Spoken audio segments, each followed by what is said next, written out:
Welcome back to Cook Like a Man, and as promised, we're going to make schnitzels today. This is probably the most popular dish that gets ordered at the pubs here in Australia, and this is my take on that pub classic. So let's get started.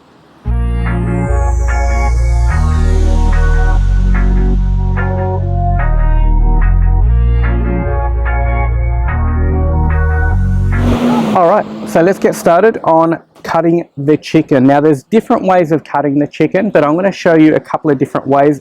If you just want to do it at home and cut smaller pieces, or if you want to impress your mates, you can cut one breast into a large piece. So I'm going to show you that now. Now one of my pet hates is a dull knife, so I'm just going to sharpen this one up. That's done. Now for the chicken, I've only got one breast. It's just myself, and I've just seen a mate of mine down here. So I'm going to show you two different ways you could do this at home.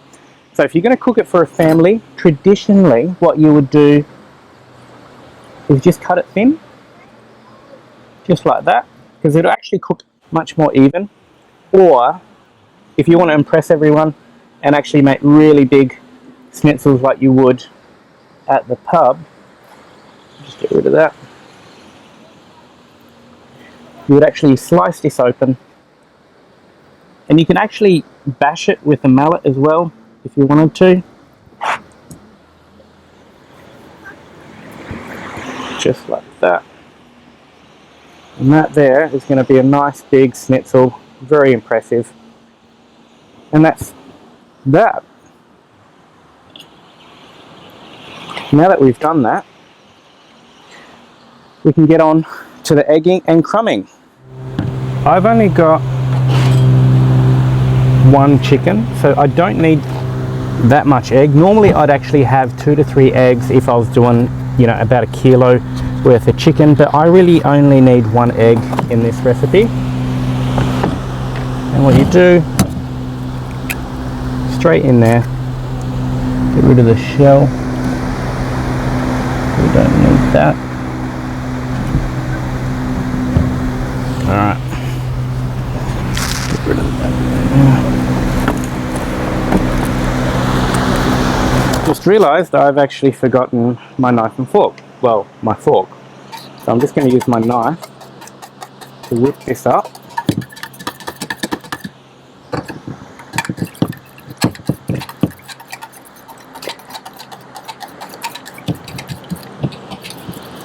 Alright. Now once that's all mixed, looking like an omelette, I am just going to be putting salt, because we want to season the egg, so that is what will season the schnitzels. Pepper, and that is our egg mixture. Now traditionally, when you speak to a chef, they will tell you that you need to dust the chicken in flour and then put it in the egg, because the egg won't stick to the chicken. But what I found in my experience is that you don't need the flour. What the flour actually does is cause the egg to go all doughy, and then at the same time when you're frying it, that flour ends up soaking up a lot of the oil as well, and it just turns horrible. And then you get this separation from the chicken to the breadcrumb, and it's just all horrible. So don't even worry about the flour, you don't need it. It sticks perfectly fine just with the egg, and you'll see how, and it becomes crispier as well and less oily.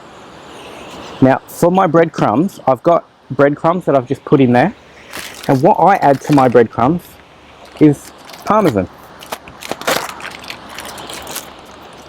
Very, very simple recipe. All it is breadcrumb, and what the parmesan does is gives that umami flavor, and then at the same time it just helps give it that saltiness as well. So just mix that up nicely.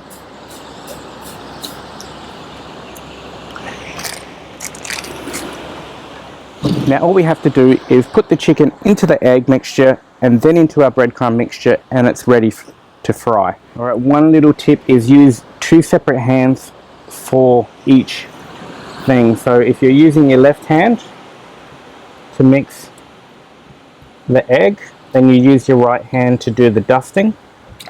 Or else what happens, you end up getting these really doughy hands after you've made a few of them. Just just in there, and just press it all on.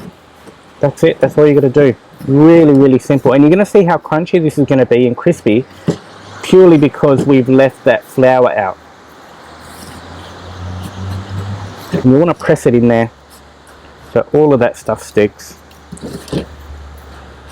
Now this is one of those recipes that you can kind of get your kids involved. They would love making these.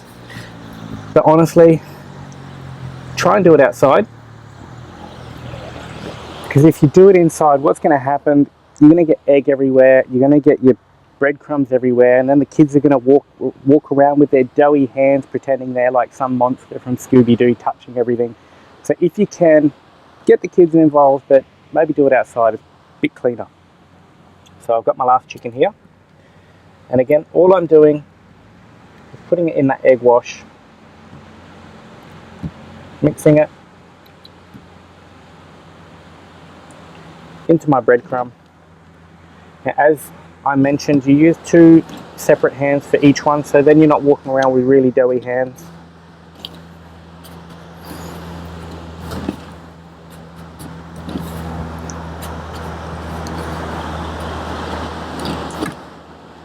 It's done. And you just want to press that in there just to get as much crumb as you can on there. And then just, that's it. Done. Now for the frying. Now I actually forgot the oil, so I had a friend of mine just pop over, said hello, and then I was like, can you please get me some oil? And he's off getting me some oil right now. So as soon as that oil comes, we're going to get these frying, and I'm going to show you how to do all that as well. Now what I'm using is some canola oil. You can use vegetable oil or canola oil, not olive oil. You can't deep fry with olive oil. And that's one thing that we're going to be doing, is deep frying, not shallow frying. Because a lot of people are under the illusion that just if you shallow fry, that it's actually healthier for you. But what actually happens is, if you're shallow frying, let's say your chicken, you've got a cool side. And then when that oil laps up at that cool side, it actually soaks into the breadcrumb and it becomes a lot more oily.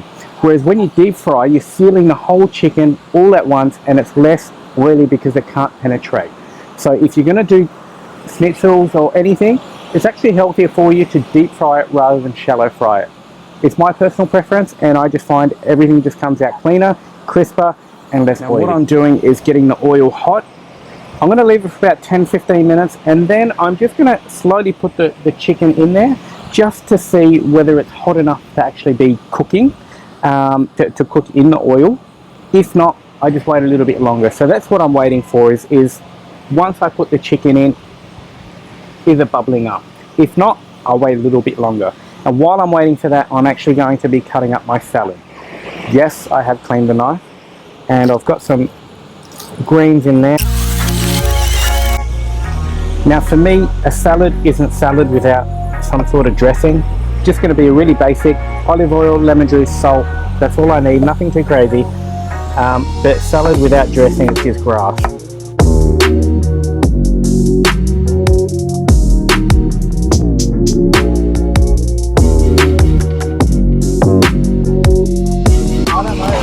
Oh, here's my tongs. I thought I forgot my tongs. I got my tongs. Found them. Alright, let's move it. Alright, now we're ready to fry. I am just going to see whether this is hot enough. And all I'm doing, see how that's bubbling? Just leave that in there like that. Put this one in there. And now we just leave it until it's nice and crispy. Might turn it once or twice, just to give it that even heat.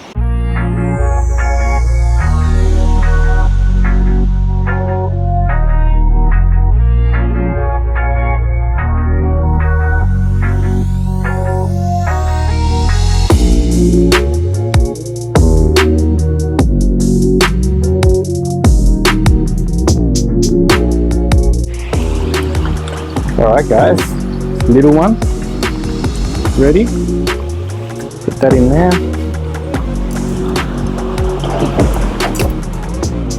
and what I do, I just put it on some absorption paper, just to soak up that extra oil.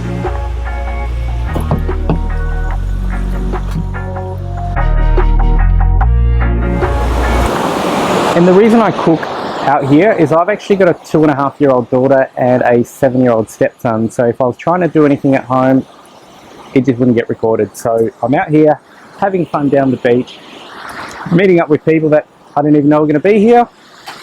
And yeah, just have a bit of fun with it. So this is ready now. Just going to put it on that absorption paper. Let it soak up that extra bit of oil. Turn that off.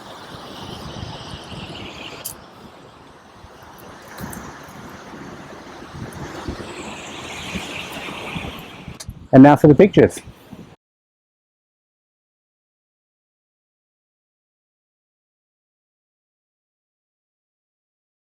And that's pretty much it.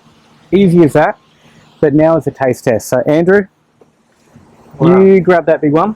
No, I'm having that one. No, you eat that one. I'm having that one. You sure? Yeah. All right. That's it. Wow. Look at that. Look at that golden skin.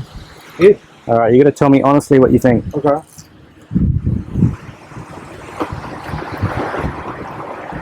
Definitely crunchy. What we want. Yummo. There's a salad if we had a fork, but we forgot the fork. But that's it, guys. Simple as that.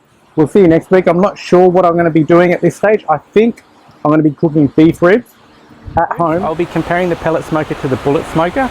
So we'll give that a go. But yeah, we'll see you next week. Very good. Yeah. You know how amazing it is? I love, so the parmesan, what a great idea. Good.